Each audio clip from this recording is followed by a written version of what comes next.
Praise the lord. దేవునికి స్తోత్రం. ప్రభు నామంలో అందరికీ శుభములు. ఈరోజు స్ప్రింగ్ ఆఫ్ విజ్డమ్ జ్ఞాన ఊట అనే కార్యక్రమం నందు సత్య ప్రవర్తన దేవునికిష్టము అనే అంశమును ధ్యానిద్దాం. తల్లిదండ్రులు మీ బిడ్డలను ప్రోత్సహించి సిద్ధపరచండి. బిడ్డలందరూ కంఠత వాక్యము, వీక్లీ క్విజ్ నోట్ చేసుకోనండి. ప్రార్థన చేసుకుందాం. మహాపరిశుద్ధుడైన మా క్రీస్తేసు ప్రభువా, నీ నామమునకే లెక్కలేనన్ని స్తుతులు స్తోత్రములు తండ్రి. ఇంతవరకు నీ కృపలో మమ్మను భద్రపరిచినందుకై నీకే వందనములు దేవా. నీ అందరి భయము యథార్థత మా బిడ్డలకు మీరే నేర్పించండి. బుద్ధి వివేకములనిచ్చు ఆత్మజ్ఞానము దయచేయండి. నీ వాక్యాన్ని అనుసరించి నడుచుకుంటకు నీ సహాయం మాకు అనుగ్రహించమని యేసయ్య పరిశుద్ధ నామములో బ్రతిమాలు వేడుకొంచున్నాను తండ్రి. ఆమేన్. వాక్యము సామెతలు 12వ అధ్యాయం 15 నుండి 28 వరకు. సామెతలు 12, 15, 16. మూఢుని మార్గము వాని దృష్టికి సరి అయినది, జ్ఞానము గలవాడు ఆలోచనను అంగీకరించును. మూఢుడు కోపపడినది నిమిషములోనే బయలుపడును. వివేకి నిందను వెల్లడిపరచక యోరకుండును. మూఢుడు అహంకారముతో తన స్వచిత్తానుసారమైన మార్గమున నడుస్తాడు. వారు తమ దృష్టికి తాము జ్ఞానులమని, ఎన్నికలో తాము బుద్ధిమంతులమనియో తలంచుకుని శ్రమల పాలవుతారని వాక్యం సెలవిస్తుంది. సామెతలు 14, 12. ఒకని ఎదుట సరి అయినదిగా కనపడు మార్గము కలదు, అయితే తుదకు అది మరణమునకు త్రోవ తీయును. జ్ఞానము గలవాడు మేలుకరమైన ఉపదేశమునకు చెవియొగ్గి జ్ఞానుల ఆలోచనలను అంగీకరిస్తాడు. ఉద్రేకముతో త్వరపడి అవివేకపు నిర్ణయాలను అనుసరించాడు. ఇర్మియా 6వ అధ్యాయం 16వ వచనం. యెహోవా ఇలాగు సెలవిచ్చుచున్నాడు, మార్గములలో నిలచి చూడుడి, పురాతన మార్గమును గూర్చి విచారించుడి. మేలు కలుగు మార్గమేది అని అడిగి అందులో నడుచుకునుడి, అప్పుడు మీకు నెమ్మది కలుగును.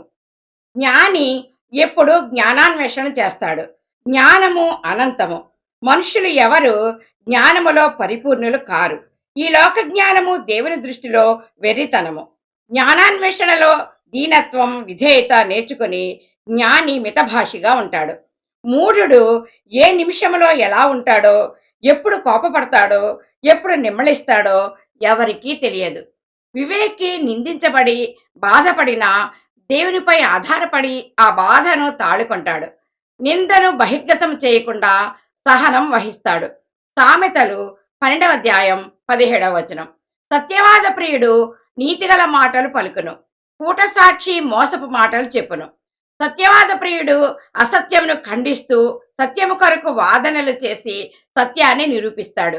నీతిగల మాటలను మాట్లాడుచు అంతరంగంలో సత్యమును కలిగి ఉండువారు నీతిమంతులుగా గుర్తించబడతారు. మోసకారులు కూట సాక్షులుగా అసత్యమును సత్యముగా నమ్మించుటకు పూనుకుంటారు. మోసపు మాటలచే సత్యమును తారుమారు చేసి నమ్మిస్తారు. కత్తిపోటల వంటి మాటలు మాట్లాడువారు కలరు. జ్ఞానుల నాలుక ఆరోగ్యదాయకము. కత్తిపోటు వంటి మాటలతో గుండెకు గాయము చేసి రక్తము స్రవించుచున్నట్టి బాధను కలుగజేయు మాటలను మాట్లాడు వారి నాలుక అగ్ని. యాకోబు 3:6. నాలుక అగ్నియే. నాలుక మన అవయవములలో ఉంచబడిన పాప ప్రపంచమై సర్వ శరీరమునకు మాలిన్యము కలుగచేయచ్చు, ప్రకృతి చక్రమునకు చిచ్చుపెట్టును. జీవమరణములు నాలుక వశమని వాక్యం సెలవిస్తుంది. జ్ఞానుల నాలుక ఆరోగ్యదాయకము. నీతిమంతులు వారి మాటల ద్వారా ఇతరులను బాధ పెట్టరు. వారు జ్ఞానముతో ఉత్తమమైన దైవిక సలహాలనిచ్చి రోగగ్రస్తులకు దేవునిపై విశ్వాసాన్ని కలిగిస్తారు. ఆ విశ్వాసం ద్వారా వారికి స్వస్థత చేకూరుతుంది. తమ పొరుగు వారిని చాటును దూషించువాడు నరహంతకుడని వాక్యం. చాటును దూషించడం, చాడీలు చెప్పడం, వారి సాక్ష్యాన్ని పోగొట్టడం అపవాది చర్య. దేవుని నీతి సత్యాన్ని నేర్పించి ధైర్యాన్ని ఇస్తుంది. సమయోచితమైన మాటలు కృంగిన వారిని లేవనెత్తుతాయి.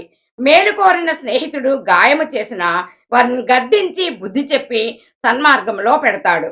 నీతిమంతుని పెదవులతో పలికే సత్యమైన మాటలు నిత్యము స్థిరముగా ఉంటాయి. అబద్ధమాడు నాలుక క్షణమాత్రమే ఉండెను. బుద్ధిహీనుని నాలుక అస్థిరము. క్షణక్షణమో వాడు మాట మారుస్తూ చంచలుడుగా ఉంటాడు. సత్యము స్థిరమైన స్తంభము వంటిది. అబద్ధమాడు నాలుక వంచనతో కూడిన మాటలు పలుకుతాది. మోసకారులు ఇతరులకు కీడును కల్పించి యోచనలు చేస్తారు. కీర్తన 5:9. వారి నోట యథార్థత లేదు, వారి అంతరంగము నాశనకరమైన గుంట, వారి కంఠము తెరచిన సమాధి, వారు నాలుకతో ఇచ్చకమలాడుదురు. సమాధానపరచుటకై ఆలోచన చెప్పువారు సంతోషభరితులగుదురు. సమాధానపరచువారు ధన్యులు, వారు దేవుని కుమారులనబడుదురు. మోసకారులు హృదయములో ఘోరమైన వ్యాధితో దురాలోచనలు చేసి కీడును కల్పిస్తారు. నీతిమంతులకు ఆపదలు సంభవించిన వాటన్నిటి నుండి విడిపించబడతారు. ఆ ఆపదలు వారి నాశనానికి అంతానికి దారితీయవు. వారు వేరు నుండి చిగిర్చి నూతన జీవం పొందుకుంటారు. సామెతలు 12:22. అబద్ధమాడు పెదవులు యెహోవాకు హేయములు, సత్యవర్తనులు ఆయనకిష్టులు, వారి నీతి క్రియలే వారికి రక్షణకరము. వివేకి అతిశయముతో తనను గొప్ప చేసుకోడు. ఎంత పండితుడైనా వినయముతో తగ్గించుకొని తన విద్యను దాచిపెడతాడు. అవివేకులు మాటి మాటికి వారి మూఢత్వాన్ని బయలుపరుస్తూ ఉంటారు. సామెతలు 12:24.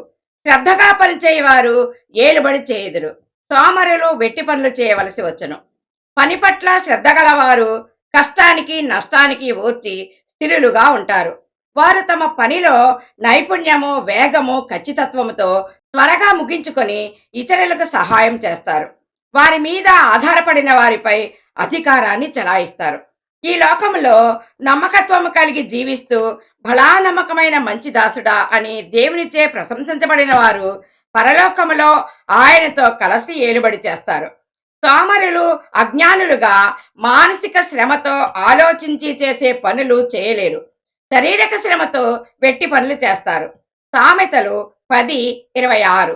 సోమరి తనకు పనిపెట్టు వారికి పండ్లకు పులుసు వంటివాడు, కండ్లకు పొగ వంటివాడు.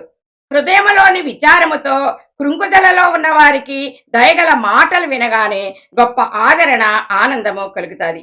నీతిమంతులు నాలుకతో ప్రశస్తమైన వెండి వంటి శ్రేష్టమైన దేవుని వాక్యపు విత్తనాలు విత్తి అనేక మందిని పాప మార్గము నుండి విడిపించి నిత్య మార్గం వైపు మళ్లిస్తారు. భక్తిహీనులు తమ దోషక్రియలచే మంచివారిని సైతము మార్గము తప్పిస్తారు. సామెతలు 12:27.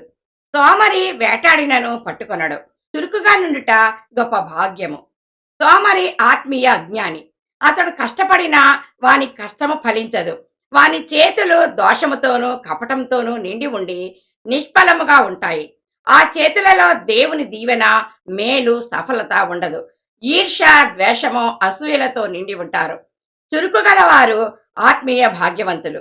వారు దేవుని జ్ఞానముతో ఆలోచించి మంచి సమాచారాన్ని సేకరించి దానిని అనుసరిస్తారు. ప్రతి పనిలో సఫలత పొందుతారు. నీతిమంతులు విశాల హృదయముతో అందరితో సంతోషముగా కలిసి ఉంటారు. సామెతలు 12:28. నీతి మార్గమనందు జీవము కలదు, దాని త్రోవలో మరణమే లేదు. నీతిమంతులు తన ఇంటి వారిని బాధ పెట్టరు. 1 తిమోతి 5:8. ఎవడైనను స్వకీయులను విశేషముగా తన ఇంటి వారిని సంరక్షింపకపోయినేడలా వాడు విశ్వాస త్యాగము చేసిన వాడై అవిశ్వాసి కన్నా చెడ్డవాడై ఉండును. నీతిమంతుల మార్గము యెహోవాకు తెలియను. నీతి మార్గము యెహోవా ఏర్పాటు చేసిన మార్గము. ఆ మార్గములో పయనిస్తే మరణము నుండి, నరకము నుండి తప్పించుకుంటారు. జీవ మార్గములో పయనించి నిత్య జీవమును స్వతంత్రించుకుంటారు. వాక్యము నుండి ప్రాముఖ్యమైన విషయాలు. వివేకి నిందని వెల్లడిపరచక ఊరకుండును. సమాధానపరచుటకై ఆలోచన చెప్పువారు సంతోషభరితులగుదురు. చురుకుగా నుండుట గొప్ప భాగ్యము. కంటత వాక్యం. సామెతలు 12:28.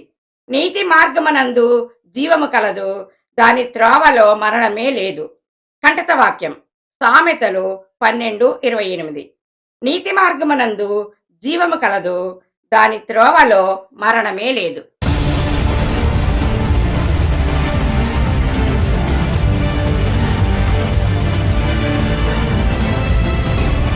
Weekly quiz. వాక్యము నుండి క్విజ్ జవాబులను కామెంట్స్ లో పెట్టండి. క్విజ్ లో మీరు పాల్గొని మీ స్నేహితులకు షేర్ చేయండి. వీక్లీ క్విజ్ ను ఫాలో అవ్వండి. పూట సాక్షి డాష్ మాటలు చెప్పును. ఏ కళ్ళ మాటలు, బి మోసపు మాటలు, సి కుటిల మాటలు, డి కొండెపు మాటలు. 1. కూటసాక్షి డాష్ మాటలు చెప్పును. ఏ కళ్ళ మాటలు, బి మోసపు మాటలు, సి కుటిల మాటలు, డి కొండెపు మాటలు. 2. వివేకి అయిన వాడు తన డాష్ దాచిపెట్టును. ఏ విద్యను, బి విలువను, సి నిందను, డి నిజమును. 2. వివేకి అయిన వాడు తన డాష్ దాచిపెట్టును. ఏ విద్యను, బి విలువను, సి నిందను, డి నిజమును. 3. శ్రద్ధగా పనిచేయవారు డాష్ చేయుదురు. ఏ రాబడి, బి వచ్చుబడి, సి పాల్బడి, డి ఏలుబడి. 3. శ్రద్ధగా పనిచేయవారు డాష్ చేయుదురు. ఏ రాబడి, బి వచ్చుబడి, సి పాల్బడి, డి ఏలుబడి. దేవుడు ఈ కార్యక్రమమును ఫలింపచేయునుగాక. ఆమేన్. అనేక మందికి వాక్యం అందించబడాలనే మా గోల్ రీచ్ అవ్వాలంటే లైక్ చేయండి, షేర్ చేయండి, కామెంట్ చేయండి, సబ్స్క్రైబ్ చేయండి. మీరు కూడా ఈ చిన్న పరిచర్యలో పాలు పొంది మేలు పొందాలని మా ఆకాంక్ష. మేలు పొందుకున్న ప్రతి ఒక్కరూ ప్రార్థన సహాయం కొరకు మాకు తెలియచేయండి. మా phone number 8639839464. God bless you.